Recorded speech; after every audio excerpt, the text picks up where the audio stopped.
I'm Jeremy Devins, and welcome back to the Quiet Mind Yoga Teacher Training Podcast, where I talk about how to learn and apply the lessons of yoga at a deeper level, like you would learn in a teacher training, or if you are in currently a teacher training, this is very much to support your path. Or if you're thinking about taking a teacher training, this is to support you on that path. And today I'll be sharing what is a really interesting topic. It's 6 of the most helpful things that I've learned about energetic anatomy. So I've shared in the past 7 of the most helpful things I've learned about anatomy. That's actually one of the most popular episodes of the podcast. And there's actually anatomy is just one of 10 core competencies that I teach in my work, which you've heard me talk about a lot on this podcast.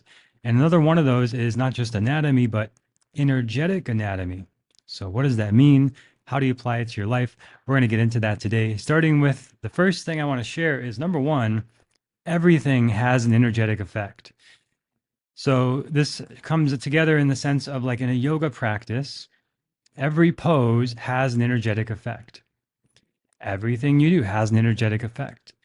If you are listening to this podcast while you're at the gym, that's a different energy than if you're listening to this while you're about to go to sleep.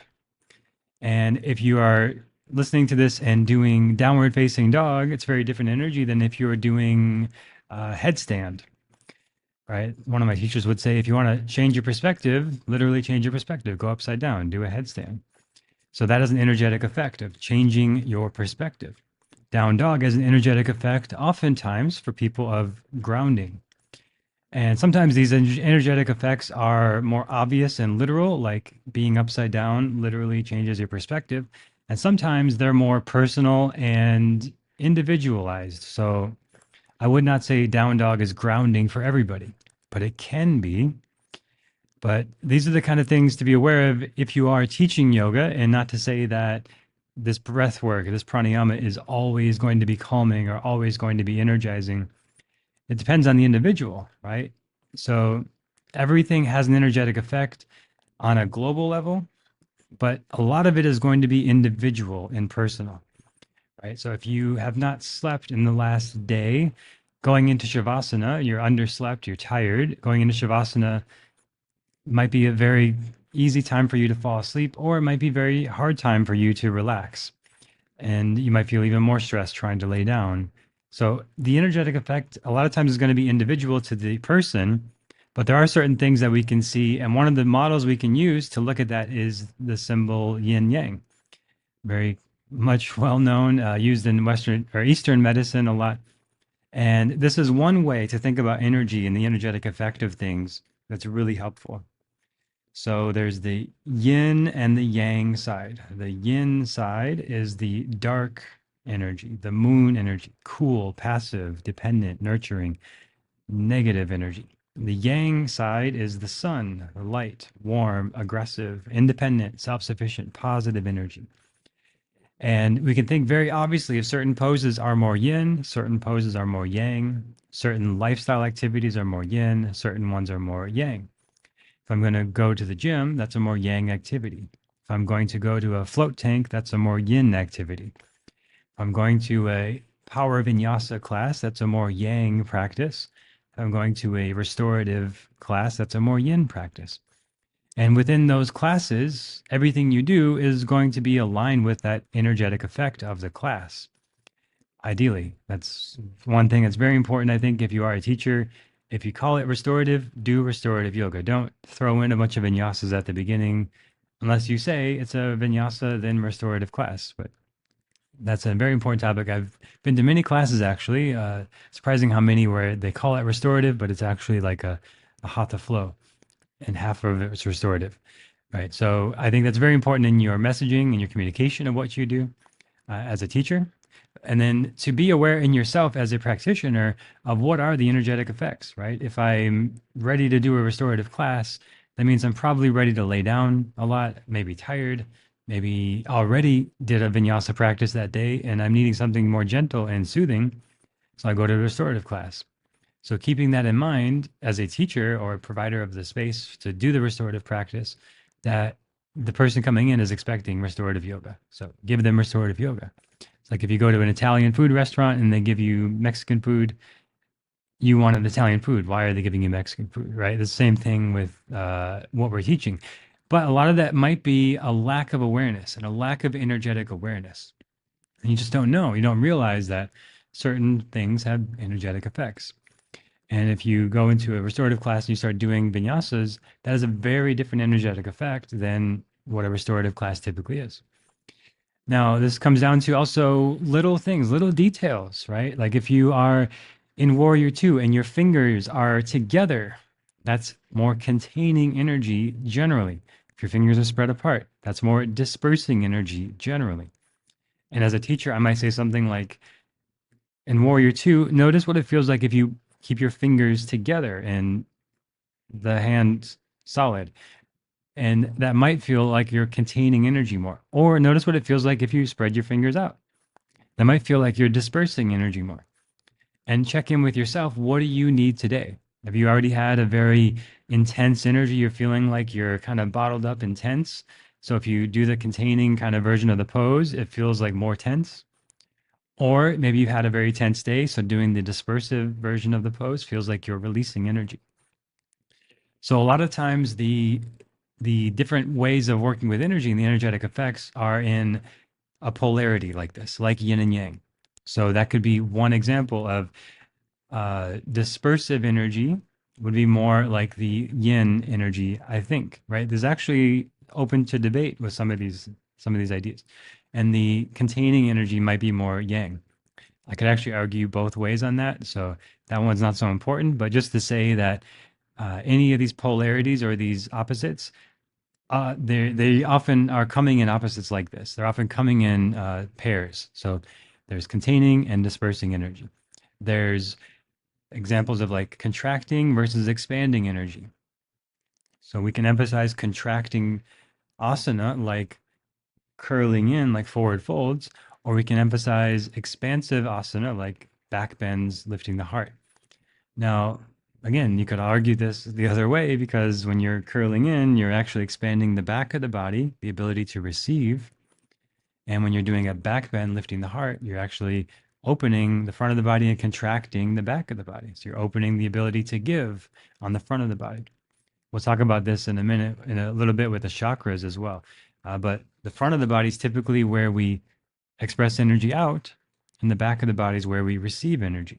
If you have pain issues in the front of the body, you may have issues with sharing, giving, sharing your gifts. If you have issues on the back of the body, you may have issues with receiving support, feeling supported.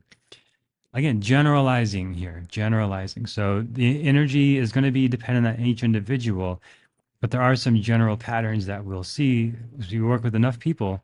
I've been doing this a long time and just worked with enough people to see the patterns. So other pairs that we can think of, other pairs of energetic effects. Can you think of any yourself? There's moving energy up or down. Very obvious, very simple, right? Like, what does it feel like when you raise your arms overhead versus if you don't raise your arms overhead? A lot of yoga poses, a lot of practice has times where we're raising the arms overhead. High lunge, rising up into mountain, raising arms overhead, and sun salutations. There's a lot, especially in a vinyasa practice. And what does it feel like if you do a vinyasa practice and you take away the raising the arms? It's actually really interesting effect. I've taught a few classes like this myself, not that many, but a few, especially when people have shoulder injuries. And in the Quietmind Yoga membership that I host, there's a couple classes like this with no arms overhead. If you've never done it, I highly recommend it. For me, at least, it feels very grounding because I'm not sending energy up and out, which is more of a up energy, more of a dispersive energy versus down. It's more of a grounding energy to me. There's grounding energy. And then what would the opposite of that be? Maybe elevating or raising energy. A lot of Kundalini yoga practice is about raising energy. A lot of yin practice is about grounding energy. For me, I got very into Kundalini for a couple of years, mainly because I had amazing teachers, but really mainly because it was just what I found first and really resonated with. And it actually helped me get out of depression. Depression, you're pushed down too much, too heavy, too lethargic. Kundalini raises energy up, got me out of depression, but then it got way too imbalanced in the Vata dosha, the air and ether element, and I needed to ground again. So I was very called to yin yoga after a few years of kundalini yoga. The yin was very grounding, and then into hatha, vinyasa, and power, which were really pushing into more of the yang energy to balance that out. Now my practice is more of a balance of all these things. But I think it's good to explore all of this. And if you want to teach, definitely to explore all of this, to find you in each modality, each way of working with energy, you find different little pieces that are so valuable. Knowing when to slow down a vinyasa practice, when to speed up a vinyasa practice, or when to take a break from a yin practice because you need more yang energy in your life. You can have too much yin, and then you have a yang deficiency, and then you have difficulty finishing what you start, achieving goals, these kind of things. So, what other pairs can you think of? It's really infinite. And there's the idea that we live in a dualistic universe, and there's an idea that we live in a non dual universe. I think it's both myself. It's my theory. Dualism is that there's yin and yang. Non dual is that yin and yang are all just one thing, there's no separation. But if we look around, we observe separation. So there is separation, but it is also all one thing. We can't have light without dark. So it's one thing. We can't have yin without yang. It's one thing. But we also do have yin and yang. We also do have light and dark. So we have dualism, and it really, underneath that, is not dual, but it is dual. So that's my opinion on all that. And that when we understand yin at a really deep level, we can understand yang better. When we understand yang at a really deep level, we can understand yin better. When we understand the masculine energy really well, we can understand the feminine energy really well. We understand the up and out energy really well. We can understand the down and in energy really well. And the yoga practice, I think, is so much about learning these polarities, learning these opposites, and then when to use them, and when to read a room and read a class and read a student to slow down or speed up. I've talked about this before in sequencing too. Sometimes teachers will get through a sequence and start to doubt themselves and ask the students, how are you guys feeling? You want more? You want to push it a little more, or you want to slow it down? And I've said before, don't ask that question. It's one of the worst questions you can ask because the response will be silence. Everyone kind of looks around. One person's like, yeah, more. And then two people are groaning, like, and then like three other people are like, sure, more. Okay. So now you've just like spent like 40 seconds of the class just kind of in this weird mode, and you've kind of broken the flow of the class and the interoception, the inner experience of the students. Just lead them. You're there to lead them. You're as a teacher. If you're a teacher, you're there to lead, and they're there to follow. But really, it's not about them following you. It's about them going inward, and you're just bring your attention here, step your foot there, notice this. You're just bringing them more and more inward into their own experience. And anyway, I don't recommend you tell that you do a survey of the class. Instead, you read the energy and you feel the energetic effects of what you're doing. If you just did like 5 navasanas and 10 vinyasa flows and this complex sequence, you just did a lot of yang stuff. Some yin stuff would probably be nice to balance it out, depending on the style of the class, the length of the class, where you are in the hour or the length of the class. All of those things come into consideration in the sequencing. And I know I'm kind of going in a lot of directions already, but this is why I have a new workshop you can check out at quietmind.yoga/workshop called Become Your Own Yoga Teacher. And I try to make it simpler for you and to make it very accessible to break all these things down and step by step how to go through 10 skills to develop as a yogi and as potentially a teacher, at least for yourself. Because I think it's one of the most valuable skills by far to have is to how to lead yourself and teach yourself in a yoga practice safely and intentionally. How to relieve tension in your body, I share in this workshop. Really powerful stuff, actually. Some of my favorite things that I've learned as a teacher are in this workshop. Save you a lot of time and basically give you a roadmap for the rest of your life to practice with. And if you want to follow that roadmap with me, then the Quiet Mind Yoga Teacher Training is actually open for enrollment right now. Quietmind.yoga/YTT. Now, it only opens once or twice a year, so this is a special time where you can join right now.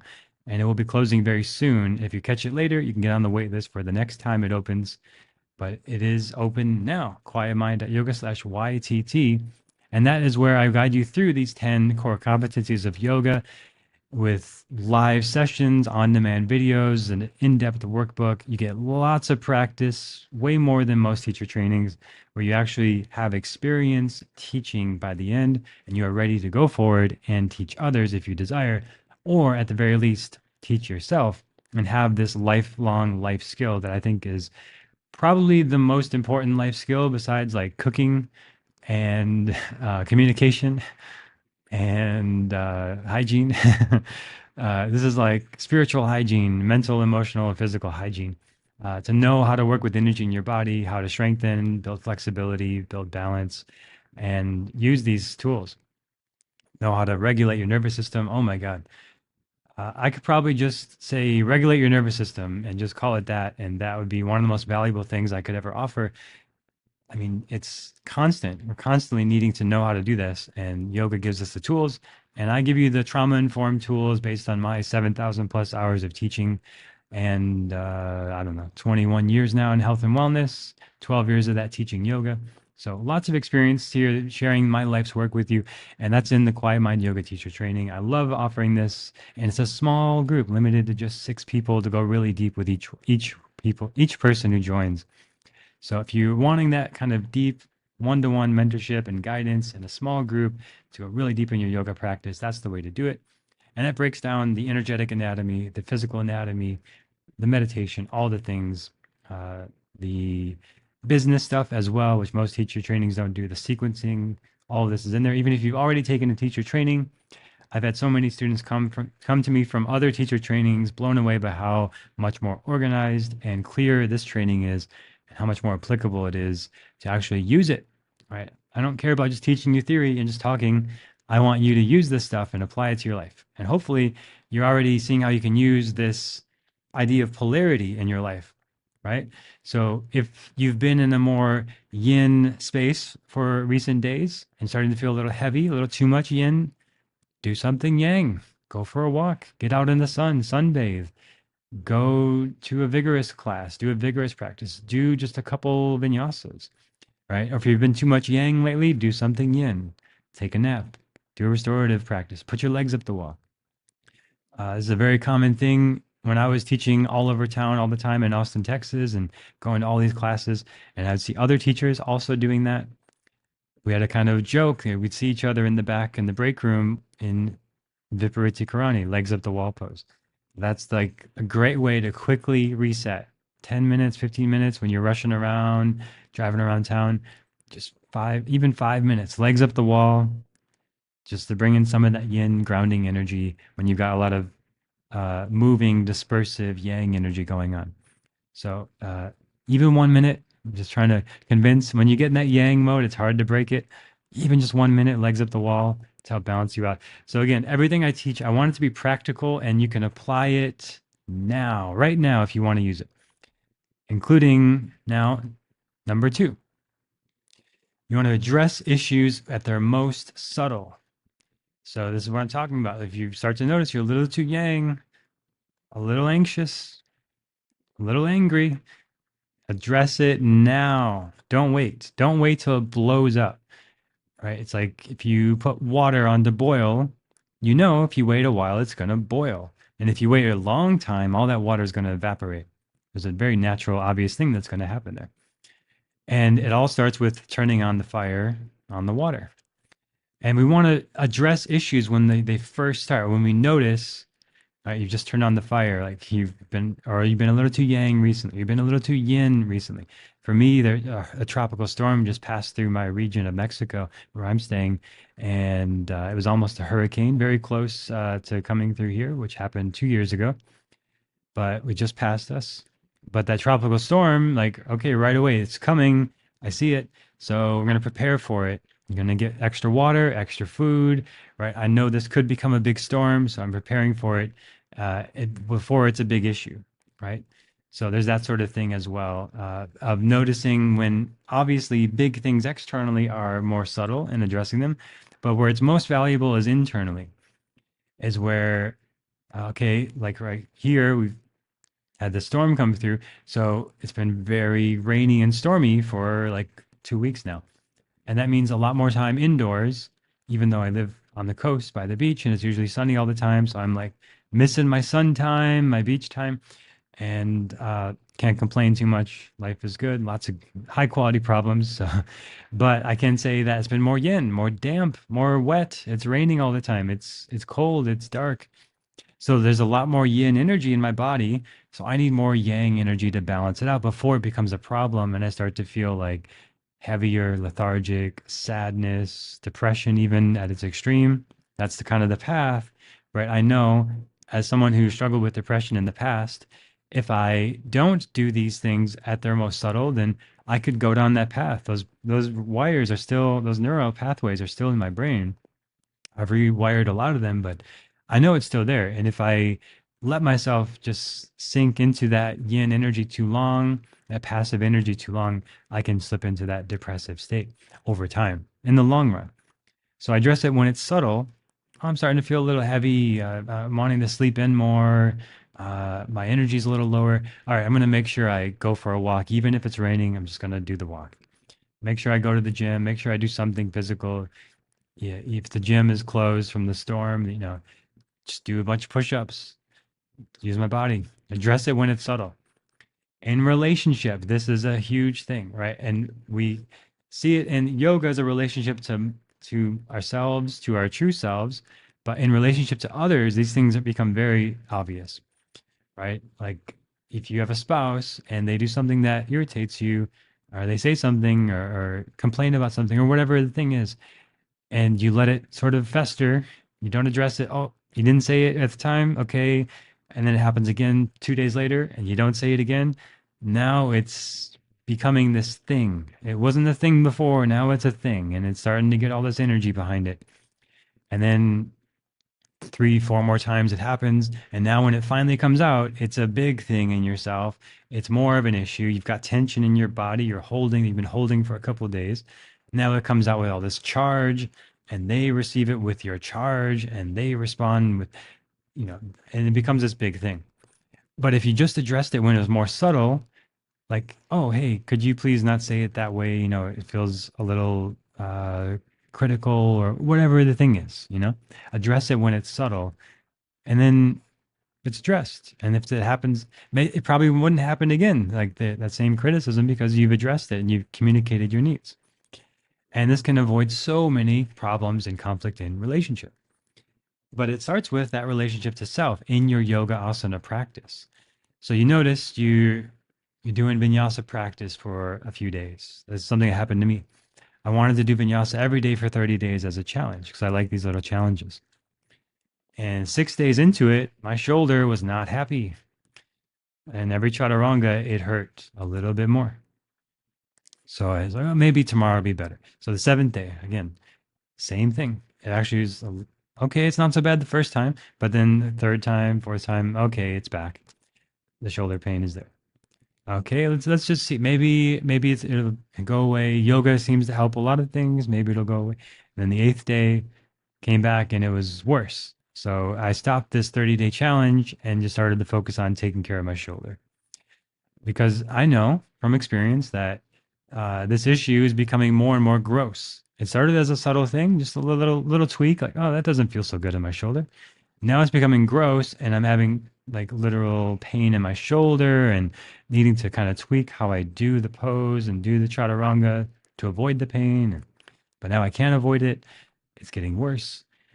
And some old ways of thinking, and I think very outdated ways of thinking about the body, is you just push through it. Don't be weak.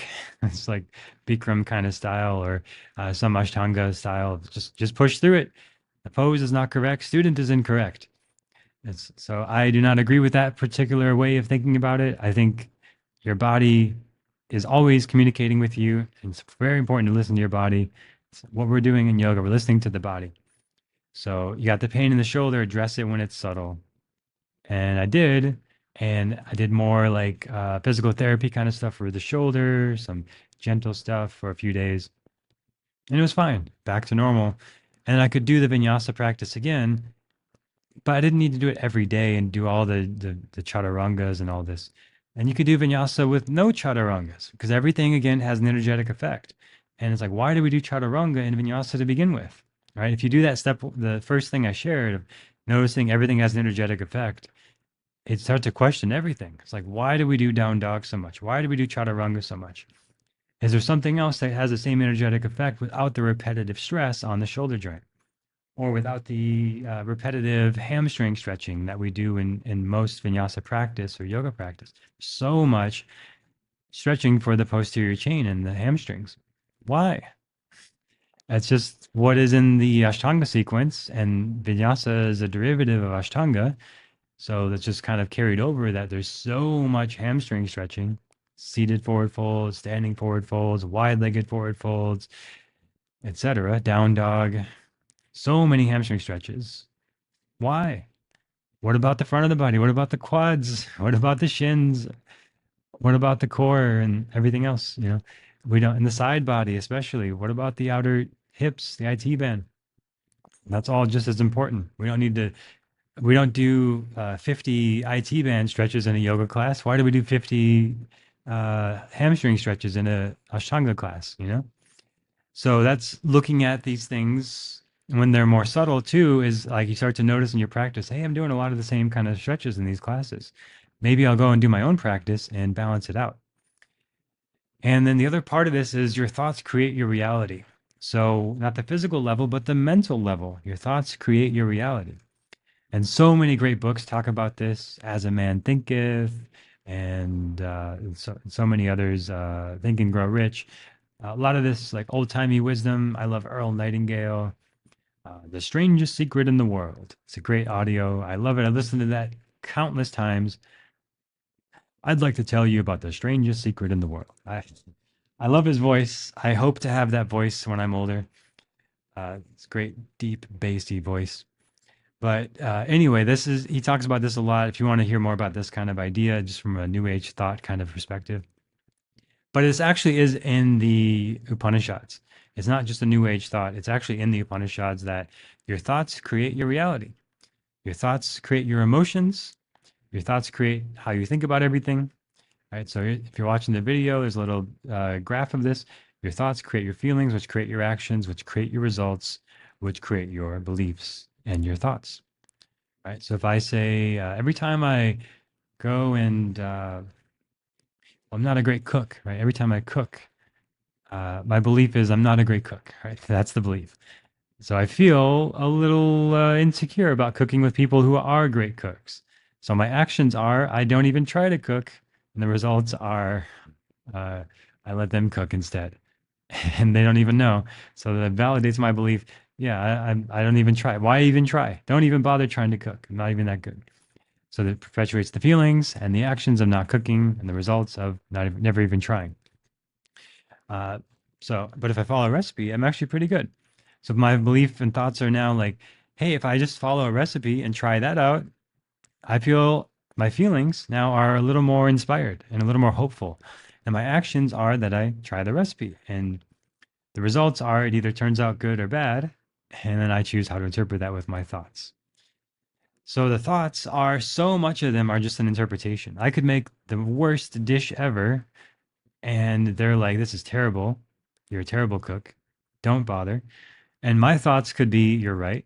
I'll never cook again. Or my thoughts could be, hey, well, at least I tried and I'm going to try again. And what could I do better next time? So the thoughts are the one thing that we have the most control over. And the Upanishads talk about this. A lot of New Age thought talks about this. And when we can address issues at the thought level, we can make a massive change. And now here's where it gets really interesting is in the koshas. So I'm going to keep this simple. I'm not going to go so far in the koshas. It's a deep topic. I go pretty deep in the Quiet Mind Yoga membership and then more in the yoga teacher training if you want to go on this path. But it's so valuable when you get into it. But the first layer is the physical sheath. And how we think about our reality affects our physical body. And the first layer we focus on is the physical layer. Then there's the energy layer, prana maya kosha, and the mental layer, then the wisdom layer, and then the bliss layer. At our core essence, what we are is bliss, happiness, love. But when we're in love, it just feels like the best, most harmonious, peaceful thing. When we get out of Shavasana, oftentimes it feels like the most beautiful, peaceful thing. At our essence, underneath all the layers, that's who we are according to the kosha model, the Panchamaya kosha model, the 5 layers of sheaths of the human being. And these sheaths, like a sword, is a sheath to cover it. These are sheaths over the soul, right? To cover and protect, in a way, the soul with our wisdom, with our mental activity, with our energy, and with our physical body. It also goes out of the physical body. There's layers out of the physical body. So disease and issues with the physical body start externally at the very subtle level. And this is what's so interesting, right? So you may have heard this idea, like if you're getting allergies, it's not because of the pollen or the mold necessarily. Maybe it is, or maybe it's because you feel very vulnerable at that time in your life. You feel under attack in some way. You need to protect yourself in some way, and you need to push away invaders. So you start sneezing, push it out, get out, or you start to build up mucus to build up this uh, sort of fight against it, and try to kill off all these things that are coming in and get rid of them through the mucus. And this disease, we might just think, oh, I'm getting congested. It's cold season. It's flu season. Or I'm getting allergies. It's allergy season, which may be true. It totally may be just a physical reaction, a physical thing in the environment. And it's worth exploring if there's a more subtle issue at play, because not everybody gets allergies. Not everybody gets a cold or flu in the flu season. Is it just because of their immune system? Maybe. Or is it also maybe something to do with their mental state at the time, in their sense of ease, peace, their sense of releasing of tension in the physical body to block these things? Maybe it's a element of their energy, being good at energy, of the pranamaya kosha. And this is so different for everybody. Or you might think, well, Susie smokes every day and drinks on the weekends all the time, and she never gets a flu. And I'm perfect health. I do everything right, blah, blah, blah. And I always get the flu. So what's that about, you know? And some of this is so much of this is very individual.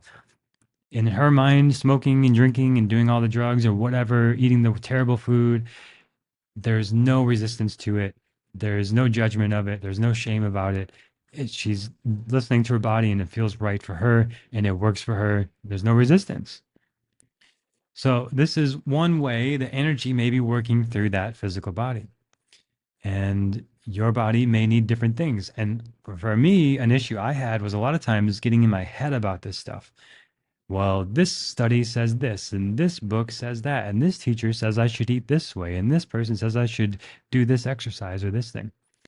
And not really listening to my body, not really coming from this internal awareness, this inner connection of like, what does my body need?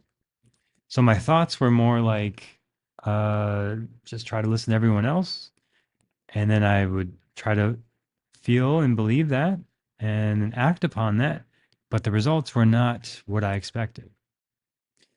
So there's an issue now of this second thing I'm sharing. It's like, yeah, our thoughts create our reality, but it's not the whole picture because there's other things besides just our thoughts. And we're addressing things at the subtle level of, okay, I'm going to proactively take care of my health at the subtle level. I'm not sick now, but I'm going to start drinking elderberry. You know, in Austin, Texas, that was a common thing.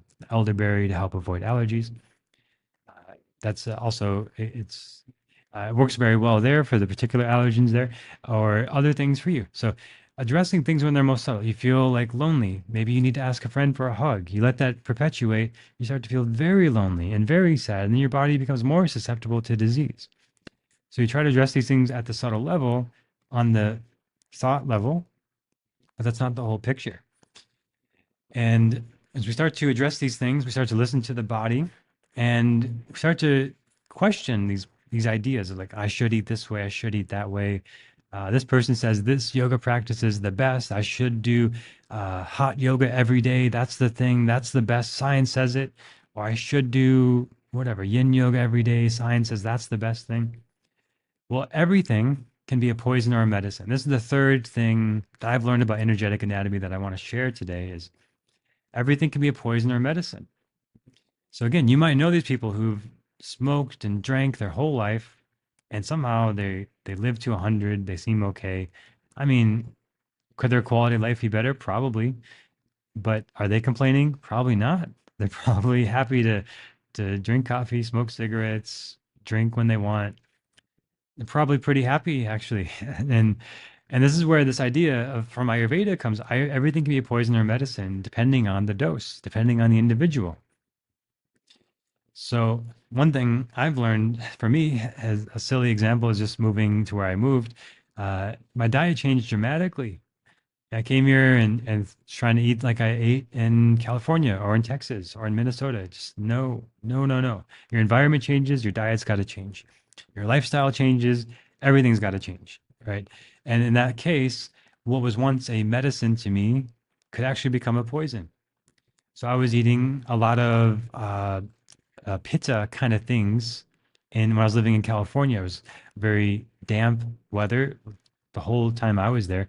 I was there for a year, and the whole time it was like overcast, damp, raining a lot, like record rains in California on the coast. So to me, eating like pungent, spicy pitta kind of things was balancing out the damp, cold weather there. Then I move over here to Mexico. It's super hot when I got here, super hot and dry in the summer. Everything was drying out in the summer. And I was eating all these pizza things. Pizza foods and a pizza environment and a pizza body, where my body's become more pizza in recent years, means pizza excess. So I got a fever multiple times until I learned the lesson. Because I'm always learning the lessons too. I knew all this stuff. This wasn't new to me, but you forget when you go to new environments, you forget in all the little details of, oh my gosh, I was drinking kombucha and eating ginger and eating garlic in this notion of health. Like I want to protect my immune system. But actually, those are all very pitta things. I got to tone it down. So I had to get lots of cooling stuff. And then cucumber was like the biggest medicine in the world. Oh my God, just drinking cucumber water in a hot climate and with a pitta body, right? Eating cooling foods, so much more balancing. So that became a medicine. Now, the more silly example is I started craving muffins like 5 months ago. I moved to this other area where they have this bakery I walk by every day. I never go to the bakery. I don't care for baked stuff. No, it's not healthy. But then I saw this muffin and I tried. It's like, for some reason, I'm really craving that muffin. And I ate it, and it's just like the best feeling in the world to my body. It's like so medicinal. And now I've like, that was one thing for me that was like really shifting this energy. And it's this constant thing. I've done this so many times in my life. Eating ice cream can be a medicine. A lot of times it's gonna veer towards the negative effects, but every now and then, ice cream, great. Every now and then, some wine, great. Every now and then, anything could be a medicine or it could be a poison. And a lot this comes from a lot of self-awareness and a lot of really being honest with yourself, right? And not using this as an excuse to do things that are harmful. But this is very important to be aware of. And this is more lifestyle stuff, not so much in the asana practice. But this also comes through in the more challenging kind of practices, like let's say intense breath work can be a poison or a medicine. If you're already somebody who's very spacey, ungrounded, high vata energy, doing a bunch of like holotropic breath work or breath of fire, intense breath work is probably going to make you more spacey and grounded. It's vata on top of vata. So that might not be the best choice. And if you are also a very vata person, then you go to a lot of kundalini practices, which tend to elevate energy, move energy up. That's the direction of the ether element, moves up. Air and ether is vata dosha. Vata dosha is air and ether. And kundalini is typically a vata practice. So that can be a poison for you. You become more ungrounded, more spacey, more unreliable, more impractical, more just kind of head in the clouds. That's a problem in practical world. Unless you're just a yogi full time, then do what you want. But then something like a yin practice for somebody who's very vata could be medicinal.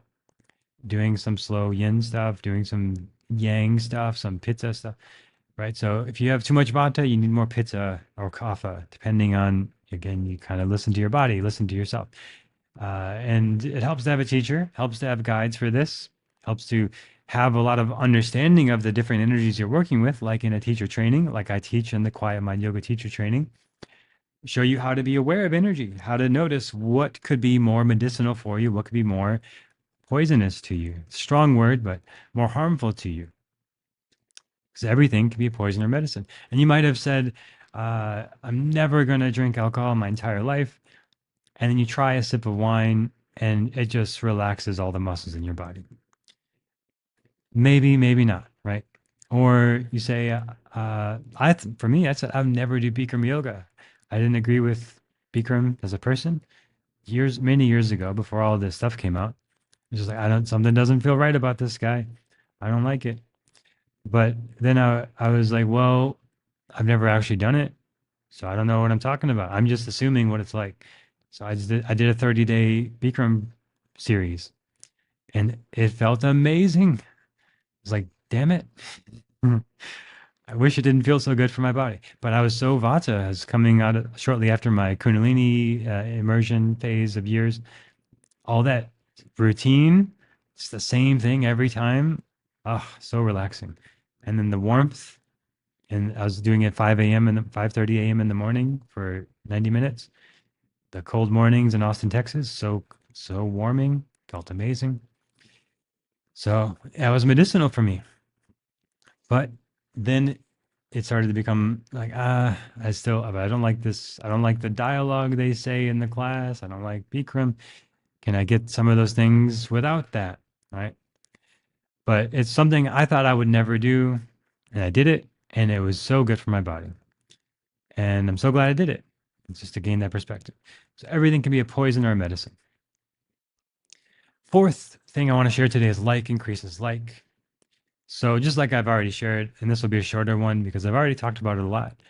If you're already a very vata person, doing vata stuff will increase vata.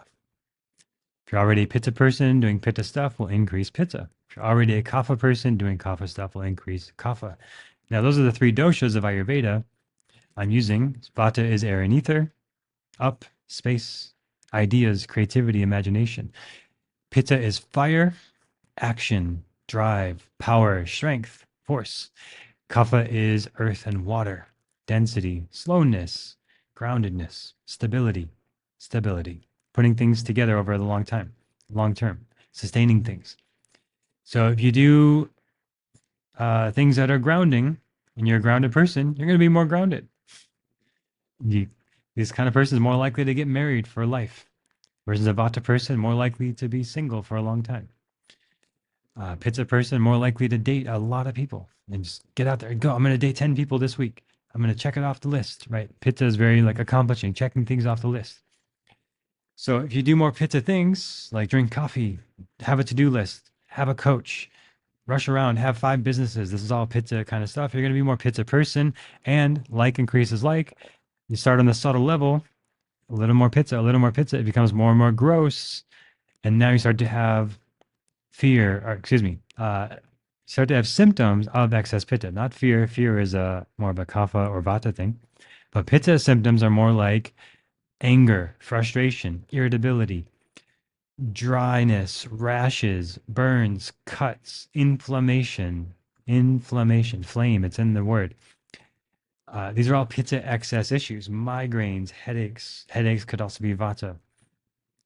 But too much fire, you get fire issues. Uh, Diarrhea can happen too. Too much fire in the digestive system, too much bile in the digestive system. And famously, Steve Jobs had liver issues. He was considered a very angry person by the people who worked with him closely. Very controlling, very much like, let's get this done, and like drive people and push them. That's very pitta. And he started to have hair loss too. That's too much fire. So it's not enough kapha to sustain like the oils of the hair, and too much fire, and also too much vata. Very creative guy. So his hair thinned out, dried out, and he lost his hair at a not too young, but a little bit younger age. And that's another pitta issue, right? So like increases like. You do a bunch of yang yoga practices, you're going to be a more yang person, and the opposite spring balance. So number 5 point I'm sharing today, opposite spring balance. Again, very kind of simple and obvious, but so profound to actually apply it to your life. So if I've been spending too much time doing yang stuff, work, work, work, check things off the list, drinking coffee, go, go, go, and I'm starting to have these symptoms come in, I'm a little more irritated, a little more angry, a little more tense, a little more inflamed. Got to do some opposite stuff. And it becomes harder to do this. It's like a train or a car going downhill, right? If you got a car parked on a hill and you take the brake off, it's going to be hard to stop it halfway down the hill. It's got so much momentum. So like increases like, and it starts to build momentum. And you have a disposition, a dosha that you tend to go to. Everyone has one. You might tend to be more vata or tend to be more pitta or kapha. And I'm using the doshas as a sort of catch-all because everything can be understood through the doshas. But you could just say you're a more productive person. You like to be productive and get a lot of stuff done.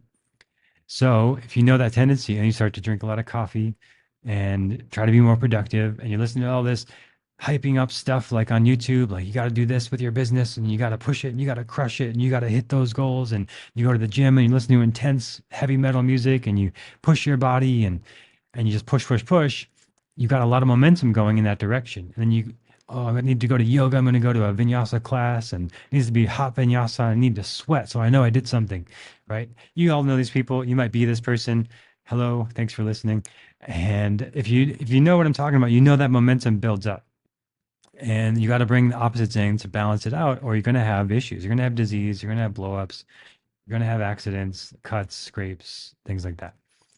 So you catch it when it's more subtle and bring more balance. And ultimately, when we're working with energy, we want balance. We want to accentuate our gifts. If you have a pitta gift, use it. Be the productive leader. Do all that stuff. Be like Steve Jobs and get stuff done. Great. Or if you're a kapha person and you want to sustain stuff and keep a family together and nourish things and sustain things and build things that have a strong foundation, like in banking or finance or family issues, great, do that. But catch those issues before they become too excessive. So they can become excessive. And you start to know it. It's pretty obvious. If you're just listening to your body, you're doing things to check in. And again, check out the yoga workshop I'm doing that you can check out now. It's at quietmind.yoga/workshop. Become your own yoga teacher. I talk about this in there. I give you a daily practice you can do. I call the daily check-in. And this is a way that you can catch those issues when they're most subtle, and you can start to bring in the opposites. So I haven't been sleeping very well, restless. What do I do? Take sleeping pills? That's a hard one, right? Well, you could try to take away the things that might be causing issues with sleep, like screens after sundown, or coffee after noon, or trying to be very productive in the afternoon or evening. Right? Take away the yang things before bedtime. Bedtime is meant to be a yin time, a relaxing time, a kapha time. And actually, there's a time of day for everything too. So that time of day from 6 to 10 p.m. is the kapha time of day. And that's the time when you're Ayurvedically meant to wind down. If you have shift work, ignore this. You have your own schedule. But typically, if you're syncing up with the sun, 6 to 8 p.m., you want to be winding down. So you bring in the kapha things and take away the pitta and the vata things. Don't. But a lot of times people go out and they go to concerts, they go to movies, they do very active things. Oftentimes, go to restaurants, stuff, but try to bring in more of this kapha energy as you wind down in the day to balance out. Maybe around 10 to 2 p.m., you're in a pitta time of day, you're getting a lot done. Great. And then 2 to 6, you're in the vata time of day, getting some ideas out. Maybe you take a little nap, you take a little rest, and kind of getting your thoughts and ideas together for the next day and transitioning to home and all that. So opposites bring balance, but there's a lot of momentum. So little by little, if you've already got so much pitta momentum, don't try to stop that train or that car from going downhill. You can't do it, but you can do a little bit. All right. Maybe half calf instead of a full caffeine coffee. Instead of you normally drinking 2 cups of coffee a day, just try 1.5. And then a week later, try 1 cup. And 2 weeks later, try half a cup.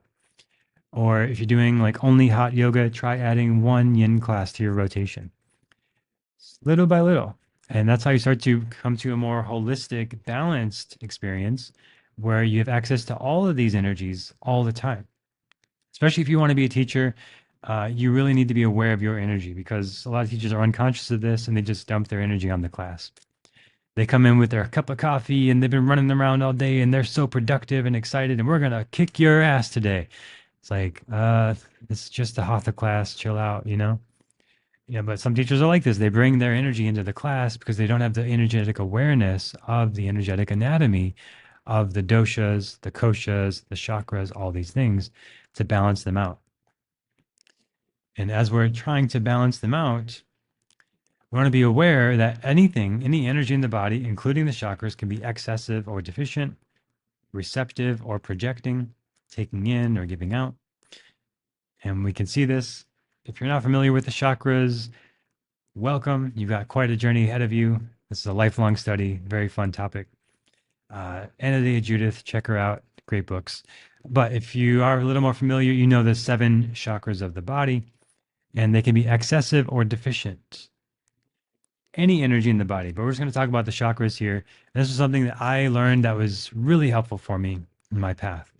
It's like, oh yeah, the chakras. Okay, the root chakra, the second chakra, the third chakra. We want to be grounded in the root. We want to be creative in the second. We want to be owning our power and expressing our will in the third chakra, expressing our love in the heart chakra.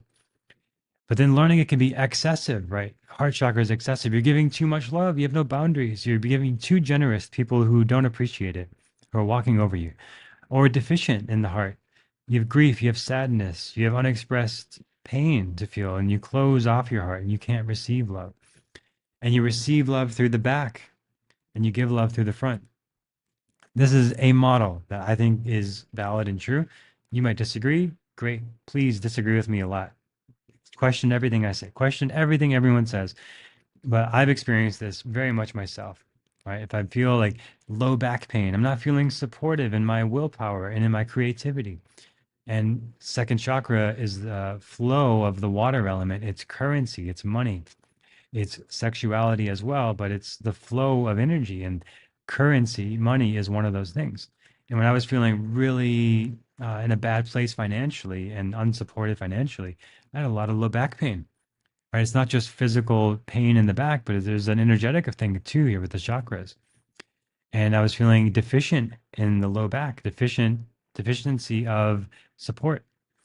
And when one of my mentors just put her hand on my low back in like a comforting way, I just the tears flowed. I just released so much I was holding on to because I felt supported. You know, she didn't give me any money. She didn't really even say anything, but I just felt like somebody cared, you know, and somebody was supporting me, giving support through the back of the second chakra, just putting a hand on the low back. Like never underestimate how powerful that can be to receive just simple support like this. And if you are a teacher as well, you know, not knowing you don't have to do so much for your students, just being there, just being a presence can be so valuable. So again, I'm not going to go into all the chakras today. It's a different topic for a different time. But knowing that they're not just there, they're not just energies, but the chakra means wheel or disc, and a wheel can be going fast or slow. And if it's going too slow, it's slowing down the whole system. Like my third chakra was too slow, deficient for a long time. And my projective energy from the third chakra, not giving it out as much. So my voice was not projecting because the voice a lot of times comes from the diaphragm, which I learned as a singer. If you want to hold the notes, you got to use the diaphragm. You got to use the third chakra, the power. Any great singer will tell you that. So I needed to connect more to that energy. It was deficient, so I needed to activate it more through vinyasa yoga, through vocal training, through singing more, vocal exercises, and doing work to scream, literally screaming into a pillow. I did this for, I think it was 14 days, just every day, 5 minutes of screaming in the pillow. Very therapeutic and very opening to that energy. So that's a way of projecting the energy and making it more active, not excessive, but just healthy, right? So there's deficient, there's excessive, and then there's just healthy functioning of the chakras. And it was no longer slowing everything down. When it was slowing everything down, I had a lack of confidence, lack of self esteem. I wasn't giving my gifts at the best I could. And I would teach yoga classes, and people couldn't hear me in the back of the room. People didn't feel my presence. The third chakra, a lot of it is presence. People have excess of third chakra. They've got the big bully belly. They throw their weight around. They're powerful. They just kind of dominate a room. It's too much, and there's a lot of ego, a lot of pride. They push their weight around. You see this a lot with people in high positions of power and management and things like that, where they have a literally large protruding belly, and they're sort of pushing their energy out too much. It's excessive. And then drink a bunch of coffee, and that fuels the fire element of the third chakra as well. All right, so the elements, this can lead into the chakras, this can go into the doshas. There's a lot of layers to it, but again, I simplify it in the Quiet Mind Yoga teacher training. So if you're wanting to go deeper into your yoga teacher practice, or if you're a student and you want to go deeper into your yoga practice, the yoga teacher training is open now at quietmind.yoga/YTT. You'll learn about the chakras in depth, the koshas, the doshas, energetic anatomy, the nadis. There's more. There's more I'm not covering today. Ayurveda, the diet, the lifestyle stuff, it's all in there. And so you can apply it to your life. So again, if you want to apply this, what you've learned today, hopefully you found some things here you can apply now. But essentially, if there is something a little bit going a little out of balance, that you can start to bring it a little more into balance, little by little. All these changes, little by little. Don't try to change everything overnight. It's not sustainable. You don't have the activation in the chakras and the energy centers to sustain it anyway. You could say, I never work out. I need to go to the gym, and just go to the gym for 4 hours tomorrow. And then you never want to go back. I've seen that happen to people plenty of times. That's your third chakra is not ready for that. Your root chakra is not ready for that. It'd be better to just go to the gym and walk on the treadmill for 5 minutes and leave, and then come back the next day and do it again. So you build up this muscle of discipline, third chakra, and desire, second chakra, to come back. Like, I didn't do enough. I wanted to do more. And then the routine of the root chakra, the first chakra, and then it starts to activate. These lower three are so important. So much spiritual stuff just avoids those lower three chakras. And no, just love everybody. It's all about love, and just love everything, and just be connected to your intuition and your spirit and your spirit guides. And you don't need to worry about anything else. There's a sweetness in that, and a genuine thing. There's a goodness in that. There's good to that for sure. But so much of the growth in life has to happen through the lower three, the root, the second, and the third chakra. Our survival, our relationships, and our ego, healthy ego, I amness, and what I do in the world. We need those just as much. We need all of them equally. And a lot of times in the spiritual world, those lower three are deficient. Oh, I don't need any money. I can't pay my bills though, and I'm unreliable, and I don't show up when I say I'm going to show up, and I don't keep my word. But it's all love and light, right? So we all know these kind of people, spiritual bypassing kind of thing. It's you're bypassing those lower three chakras, where you can be reliable, consistent, disciplined, structured, honest with yourself, own your sexuality. A lot of those spiritual people have their sexual energy come out sideways anyway. And then we see sexual abuse in these communities because don't talk about that. But then it comes out sideways, right? Talk about it. Talk about it. It's there. We got to work on these energies, and we got to address them and make sure they're balanced, not deficient, not excessive, not hidden and shameful, not overly exposed and just out there and just, oh, I'm a free sexual being and free love, baby, but balanced. And oh, I don't need anything. I have everything I need in myself. It's like, no, we do need relationships. We do need stability. We do need material things. We're humans. We're householders. If you're an ascetic, you don't even listen to this podcast. You're in a cave somewhere, so you're not going to hear this. But if you are a householder and trying to live a life and be an honest person, then we need all of these energies and be aware of them. So hopefully this helps you be aware of the energies in yourself. And again, you want to go deeper, the next step, quietmind.yoga/workshop, become your own yoga teacher.